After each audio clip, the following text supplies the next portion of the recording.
Social media کے ذریعے ہمیں یہ خبر موصول ہو رہی ہے کہ ایک عورت بنام نپر شرما نیو دہلی وہ ڈیبیٹ میں نبی پاک صلی اللہ علیہ وسلم کی شان میں توہین کر رہی ہے،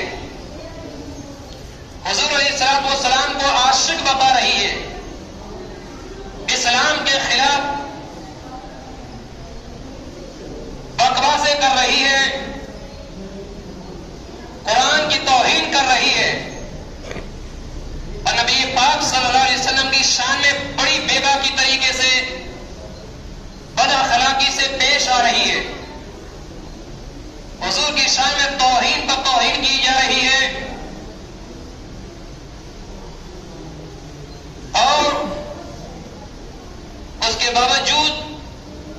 رسول پاک صلی اللہ علیہ وسلم کی امت خاموش بیٹھی ہے۔ جس نبی کی وجہ سے اللہ نے زمین پیدا کی، آسمان پیدا کیا، چاند دیا، سورج دیا، اور جس نبی کے وسیلے سے اللہ نے کھانے کے لیے اناج دیا،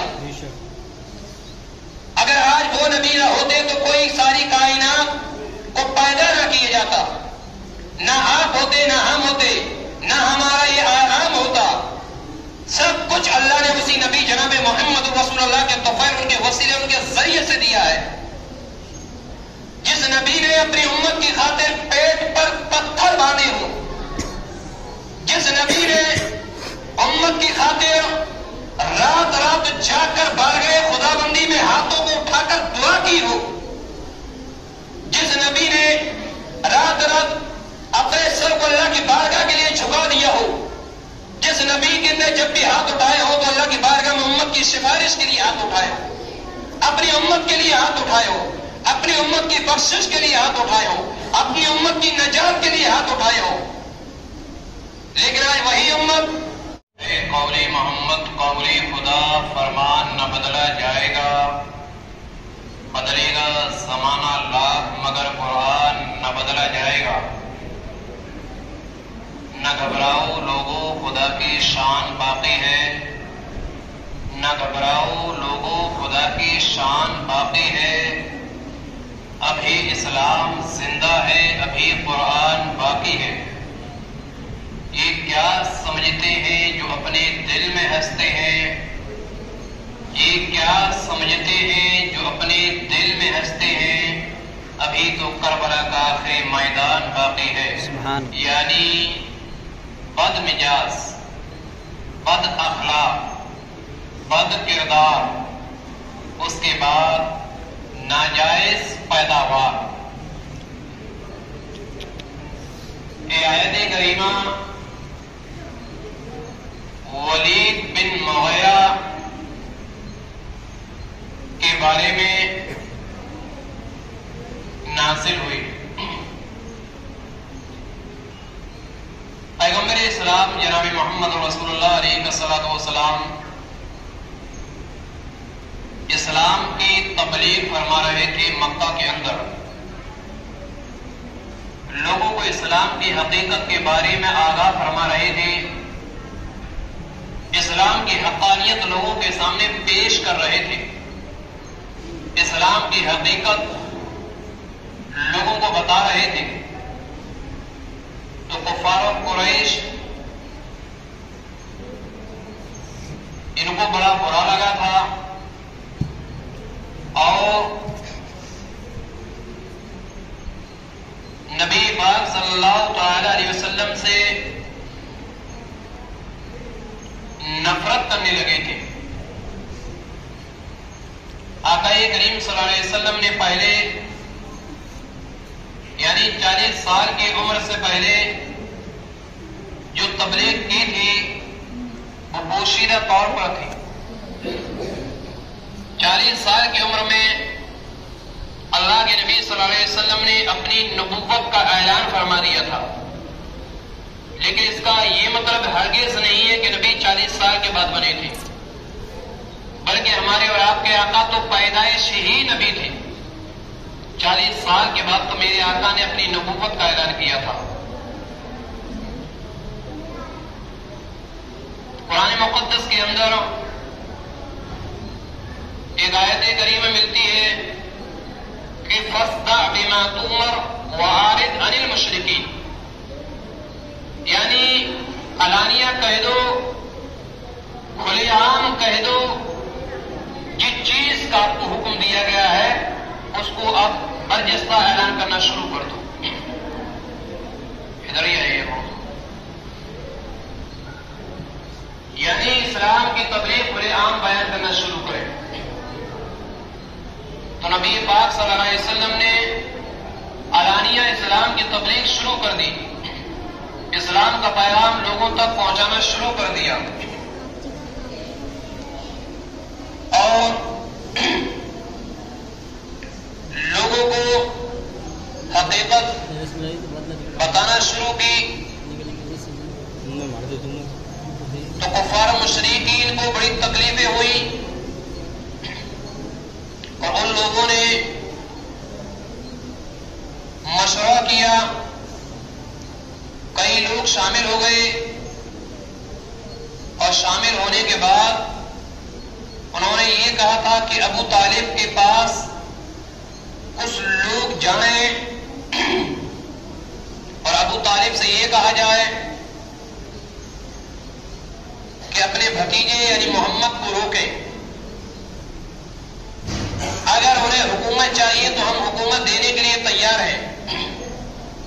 عورتیں چاہیے تو ہم وہ بھی دینے کے لیے تیار ہیں، اس کے علاوہ اگر اور کوئی چیز چاہیے تو ہم وہ بھی دینے کے لیے تیار ہیں، لیکن یہ ہے کہ ہمارے بتوں کو برا بھلا نہ کہیں. اور اسلام کی تبلیغ یہی کہ یہی بند کر دیں. جب یہ بات نبی پاک علیہ الصلوۃ والتسلیم تک پہنچی، نبی پاک صلی اللہ علیہ وسلم نے جتنی چیزیں انہوں نے کہا تھا ان تمام چیزوں سے انکار کر دیا، اور حضور نے فرمایا کہ میں ان تمام چیزوں کو نہیں مانتا، میں اپنے دین کی تبلیغ ضرور کروں گا، اور جو اللہ کی جانب سے جو پیغام جو حکم میرے اوپر نازل ہوا ہے اسے میں امت تک ضرور پہنچاؤں گا. اس کے بعد نبی پاک صلی اللہ علیہ وسلم اسلام کی تبلیغ کرتے رہے، تو انہی میں سے ایک شخص کھڑا ہوا جس کا نام ولید بن مغیرہ تھا، اور اس نے حضور علیہ الصلوۃ والسلام کو مجنون کہا تھا، حضور علیہ الصلوۃ والسلام کو پاگل کہا تھا. اس نے کلام اللہ کو ایک جادو سے تعبیر کیا تھا.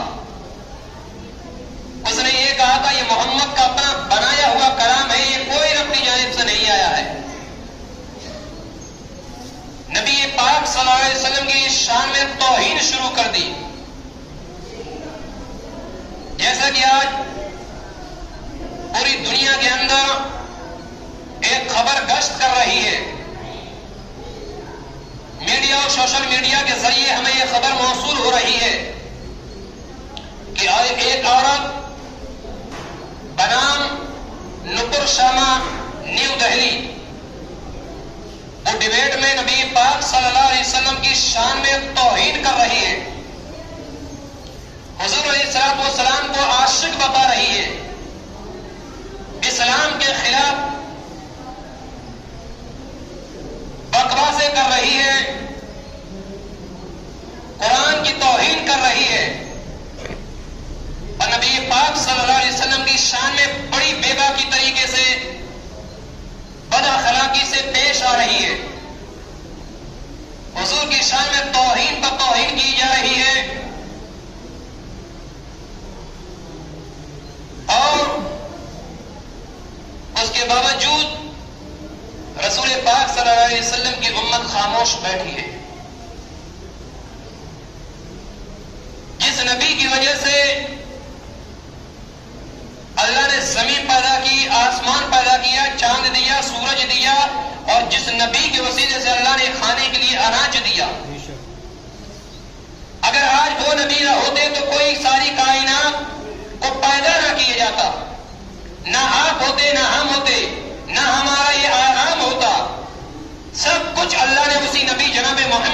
رسول اللہ کے توفیل ان کے وسیلے ان کے ذریعے سے دیا ہے. جس نبی نے اپنی امت کی خاطر پیٹ پر پتھر باندھے ہوں، جس نبی نے امت کی خاطر رات رات جاگ کر بارگاہ خدا بندی میں ہاتھوں کو اٹھا کر دعا کی ہو، جس نبی نے رات رات اپنے سر کو اللہ کی بارگاہ کے لیے جھکا دیا ہو، جس نبی نے جب بھی ہاتھ اٹھائے ہو تو اللہ کی بارگاہ میں امت کی سفارش کے لیے ہاتھ اٹھائے ہو، اپنی امت کے لیے ہاتھ اٹھائے ہو، اپنی امت کی بخشش کے لیے ہاتھ اٹھائے ہو، اپنی امت کی نجات کے لیے ہاتھ اٹھائے ہو. لیکن آج وہی امت ہاتھ پر ہاتھ آ کے بیٹھی ہوئی ہے اور سو رہی ہے، جبکہ معلوم ہے کہ مصطفیٰ کریم صلی اللہ علیہ وسلم کی شان میں بے ادبی اور توہین کی جا رہی ہے. نبی پاک صلی اللہ علیہ وسلم نے میدان محشر میں پوچھ لیا تو ہم اور آپ کیا جواب دیں گے؟ تمہاری لیے راتوں کو اتنی راتوں کو میں جاگا، تمہارے لیے اتنا میں نے کیا، تمہارے لیے میں نے اتنی پریشانیاں جھیلی، تمہارے لیے اتنا میں نے کچھ کیا، بتاؤ تم نے میرے لیے کیا کیا گیا؟ تمہارے لیے تو میں نے پتھر کھائے، بولو تم نے میرے لیے کیا کیا؟ تمہارے لیے راتوں رات جاگا، بولو تم نے میرے لیے کیا کیا؟ اگر ہمارے نبی نے پوچھ دیا تو ہم کیا جواب دیں گے؟ اگر مصطفیٰ کریم نے پوچھ دیا تمہارے لیے تو میں نے اپنا خاندان کٹوا دیا تھا، بولو تم نے میرے لیے کیا کیا تھا؟ تمہارے لیے تو امام حسین نے میدان کربلا کے اندر شہادت دی تھی، بولو تم نے کیا کیا تھا؟ عزیزان گرامی وقار، سرکار امام شافعی رحمۃ اللہ تعالی علیہ سے کسی نے پوچھا کہ اے امام شافعی رحمۃ اللہ تعالی علیہ یہ بتاؤ کہ اگر نبی پاک صلی اللہ علیہ وسلم کی کوئی توہین کرے، مصطفیٰ کے خلاف کوئی بکواس کرے تو امت کیا کرے؟ تو امام شافعی نے کہا کہ امت اس کا بدلہ لے، بدلہ. اور اگر امت بدلہ نہ لے سکے تو امام شافعی نے فرمایا اگر امت حضور کی شان ان کی توہین کرنے کا اگر بدلہ نہ لے سکے تو امت کو مر جانا چاہیے. اس سرکار امام شافعی کی تاریخی جملے کہ اگر امت اس کا بدلہ نہ لے سکے تو پھر امت کو مرنے کا حق ہے. عزیزان گرامی وقار، لیکن آج یہ نپر شرما نبی پاک صلی اللہ علیہ وسلم کی شان میں توہین کر کے آج اس نے اپنے آپ کو ثابت کر دیا ہے کہ ہرگز یہ حلالی نہیں ہو سکتی ہے، کیونکہ جو بھی مصطفیٰ کریم کی شان میں توہین کرے گا تو سمجھ لینا یہ اس کے حلالی ہونے کی نہیں بلکہ اس کے حرامی ہونے کی علامت ہے. بے شک بے شک. جو بھی نبی کی شان میں توہین کر دے، جو بھی مصطفیٰ کو برا برا کہے، جو میرے نبی کی شان میں توہین کرے، جو ان کو برا برا کہے، جو ان کو غلط کہے، تو سمجھ لینا کہ یہ حلالی نہیں بلکہ یہ حرامی ہونے کی سب سے بڑی علامت ہے. اور یہ ہم نہیں کرے بلکہ یہ قرآن مقدس کہہ رہا ہے. قرآن مقدس سورہ قلم کے اندر رب ارشاد فرماتا ہے کہ بد اخلاق، بد مجاز، بد کردار، اس کے بعد حرام کی پیداوار کون؟ ولید بن مغیرہ. نبی پاک صلی اللہ علیہ وسلم کو مجنون کہہ رہا تھا، حضور کی شان میں توہین کر رہا تھا، حضور کو برا برا کہہ رہا تھا. نبی پاک صلی اللہ علیہ وسلم کے سامنے آیا اور میرے نبی کریم صلی اللہ علیہ وسلم نے اس کے 10 عیب گنائے. حضور نے اس کے 10 عیب گنائے، 10. ان میں سے آخری 10واں عیب تھا کہ تو حلالی نہیں ہے، تو ایک حرامی ہے. تو حلالی نہیں ہے، تو ایک حرام کی اولاد ہے. اس کے بعد ولید بن مغیرہ چلا ہے اپنی ماں کے پاس اور کہا محمد نے میرے اندر 10 عیب گنائے ہیں جن کا 9 کے بارے میں تو مجھے جانکاری ہے، 9 کے بارے میں تو میں جانتا ہوں کہ میرے اندر یہ عیب ہے، لیکن 10واں عیب مجھے نہیں معلوم، وہ تمہیں بتانا ہوگا. بتاؤ میں کس کی اولاد ہوں؟ اپنی ماں سے ولید بن مغیرہ پوچھ رہا تھا میں کس کی اولاد ہوں؟ ماں نے ٹالنے کی کوشش کی، پھر آگے آیا تھا بولا میں کس کی اولاد ہوں، پھر ماں نے ٹالنے کی کوشش کی، اس کے بعد تو ماں کے سینے پر سوار ہو گیا اور یہ کہا خنجر لے کر کہ اگر نہیں بتاتی ہے تو اسی خنجر سے تیرا سر قلم کر دوں گا، بول میں کس کی اولاد ہوں۔ جب ولید بن مغیرہ کی ماں نے کہا کہ تمہارا باپ ایک نامرد تھا، تمہارا باپ ایک نامرد تھا، تو میں ایک چرواہے سے میں نے زنا کروایا ہے اور تو اسی چرواہے کی اولاد ہے۔ اب یہ ولید بن مغیرہ نے کیوں کہا؟ اپنی ماں سے یہ کہا اس نے کہ محمد نے جو 10 عیب گرائے ہیں، 10 عیب، 9 کے بارے میں مجھے جانکاری ہے، 10 کے بارے میں ہے جانکاری نہیں ہے، لیکن اگر محمد نے کہا ہے تو یقیناً 10واں عیب میرے اندر ضرور پایا جاتا ہوگا۔ تو اس کی ماں نے کہا تم ایسا کیسا کہہ سکتے ہو؟ بولے کہ مخالف ضرور ہوں، محمد سے نفرت کرتا ہوں یقینی ہے، لیکن میں یہ بھی جانتا ہوں کہ محمد کبھی جھوٹ نہیں بول سکتا، اگر اس نے کہا ہے تو میرے اندر یہ 10واں عیب ہے۔